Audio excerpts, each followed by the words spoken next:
पूरी दुनिया जहां जाने की कोशिश कर रही है वो है चांद। एक के बाद एक, अमेरिका हो, रूस हो, चीन हो या फिर अब भारत, हर देश चांद पर जाना चाहता है। लेकिन आपने कभी सोचा है कि आखिर चंद्रमा की दुनिया कैसी है? चांद पर मिट्टी है या पत्थर, समुद्र है या नदियाँ, पहाड़ हैं या रेत के मैदान, पानी है या बर्फ?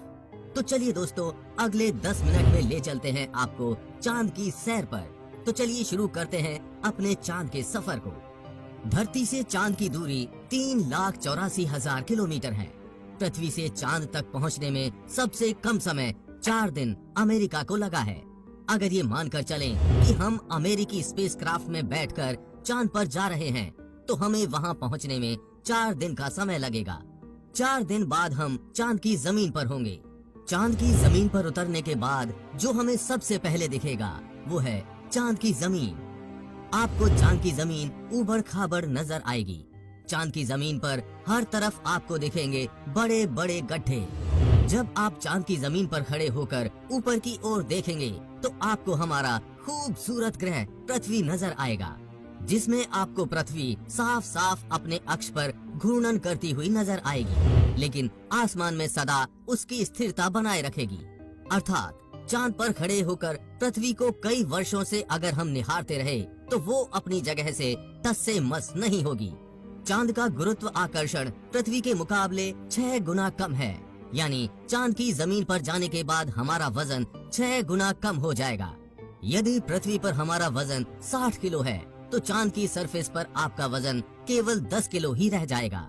यानी चांद की जमीन पर उतरने के बाद आप अपने आप को काफी हल्का महसूस कर रहे होंगे।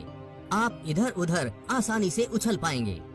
इसी कारण नील आर्मस्ट्रॉन्ग जब चांद पर चल रहे थे तब उछल उछल कर चल रहे थे, क्योंकि दोस्तों चांद पर पृथ्वी की तरह चल पाना संभव नहीं है। चांद पर नील आर्मस्ट्रॉन्ग और उनके साथियों के कदमों के निशान आज भी चांद पर मौजूद हैं, क्योंकि वहाँ पर हवा न होने की वजह से वे निशान मिटे नहीं। फिर थोड़ा चलने के बाद जब आप चांद पर इधर उधर देखोगे तो आपको बहुत सारा कचरा, बैग, पेपर, बहुत कुछ क्षतिग्रस्त सैटेलाइट्स और यान मिलेंगे। ये सारा कचरा हम इंसानों ने फैलाया है। ये कचरा इतना ज्यादा है कि 5 ट्रक भर सकते हैं।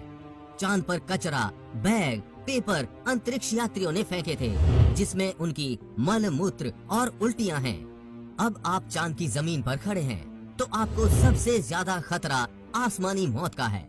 जी हाँ, आसमान से आने वाली मौत। चांद का गुरुत्व आकर्षण कम होने की वजह से इसके पास कोई भी वायुमंडल मौजूद नहीं है। वायुमंडल की नामौजूदगी वहाँ पर रहने वालों के लिए उल्का पिंड जैसे खतरे का डर लगातार बना रहता है। यानी आप चांद पर खड़े हैं और पता नहीं कब एक बड़ा पत्थर आसमान से उड़कर आएगा और आपकी मौत वहीं पर हो जाएगी। यही वजह है चांद पर बड़े बड़े गड्ढों की।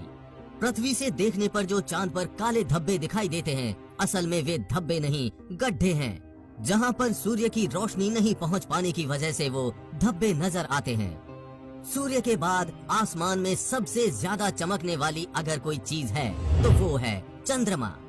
जब हम पृथ्वी के आसमान की तरफ देखते हैं तो हमें नीला दिखाई देता है, लेकिन चांद से आसमान की तरफ देखते हैं तो हमें नीला नहीं बल्कि काला दिखाई देता है। यानी आप जब भी ऊपर आसमान की तरफ देखेंगे तो आपको लगेगा कि आप काले आसमान की दुनिया में आ गए हैं। अब चांद पर खड़े होकर आप बहुत बोरिंग फील कर रहे हैं और आपका मन करता है चलिए YouTube चलाकर डेली ट्रेंडिंग न्यूज की वीडियोस प्ले कर लेते हैं।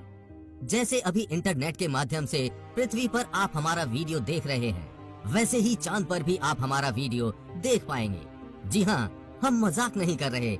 अमेरिकी अंतरिक्ष एजेंसी नासा ने वर्ल्ड रिकॉर्ड में अपना नाम दर्ज करवाते हुए चांद पर वाईफाई की सुविधा उपलब्ध करा दी है, जो कि 19 MBPS तक इंटरनेट स्पीड देता है। यानी आप आराम से चांद पर इंटरनेट चलाकर अपना एंटरटेनमेंट कर सकते हैं। अब आपका मन कर रहा है इंटरनेट तो बहुत हुआ, अब चांद से मैं पृथ्वी पर अपने घर फोन करके बात करते हैं। आपने फोन मिलाया, फोन लग भी गया, लेकिन ये क्या, आप बोल रहे हैं लेकिन आपकी आवाज मुंह से बाहर नहीं आ रही है। जी हाँ, ये सच है। चांद पर आप कितना भी जोर से चिल्ला लें, आपकी आवाज मुंह से बाहर नहीं आएगी। धरती पर वायु की हमेशा हर जगह उपस्थिति रहती है, लेकिन चंद्रमा का अपना कोई वायुमंडल नहीं है, इसलिए वहाँ पर ध्वनि तरंगों का संचरण सामान्य रूप से संभव नहीं। यदि आप चंद्रमा पर किसी को पुकार कर बुलाना चाहेंगे तो उस तक आपकी आवाज नहीं पहुँच पाएगी। परंतु चंद्रमा पर एस्ट्रोनॉट्स प्रेशराइज्ड स्पेस सूट में रहते हैं, जिसमें ऑक्सीजन व नाइट्रोजन भरकर कृत्रिम रूप से वायुमंडलीय दबाव बनाया जाता है। इसलिए वे सूट में बात कर सकते हैं और उसमें लगे माइक्रोफोन की मदद से किसी अन्य व्यक्ति तक भी अपनी बात पहुंचा सकते हैं। इस तरह से चंद्रमा पर टेलीफोन के काम करने में तो कोई समस्या नहीं है, लेकिन आपको ध्वनि को अपने मुंह से माइक्रोफोन तक पहुंचाने के लिए किसी माध्यम जैसे वायु की आवश्यकता पड़ेगी, जो कि स्पेस सूट अथवा भविष्य में किसी हैबिटेट में ही संभव है। भविष्य में अगर चांद पर इंसानी बस्ती बनती है तो ये संभव है कि टेलीफोन से चांद पर बात की जा सकती है, लेकिन चंद्रमा से पृथ्वी तक सिग्नल पहुंचने में लगभग 1.27 सेकंड का समय लगता है। इसलिए पृथ्वी से संपर्क के दौरान आपको रुक रुक कर बात करनी पड़ेगी।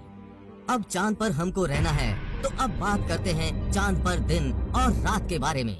चांद को पृथ्वी का एक चक्कर लगाने में 27.3 दिन लग जाते हैं और अपने अक्ष पर भी एक चक्कर लगाने में इतना ही टाइम लगता है।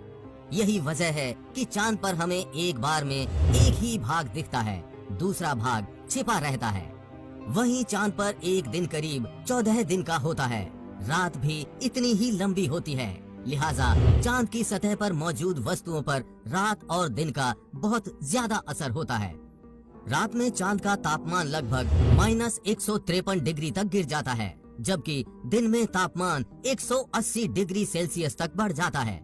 फिर चांद के अलग अलग हिस्सों की स्थितियां भी अलग अलग होती हैं।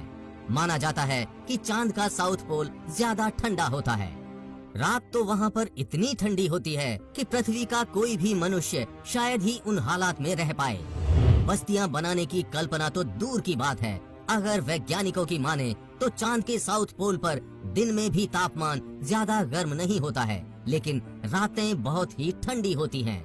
समय गुजरने के साथ ही ये गिरता है और बर्फ जमने लगती है, जो कि यहाँ इस क्षेत्र में रहने की स्थितियों को और भी भयानक बना देती हैं।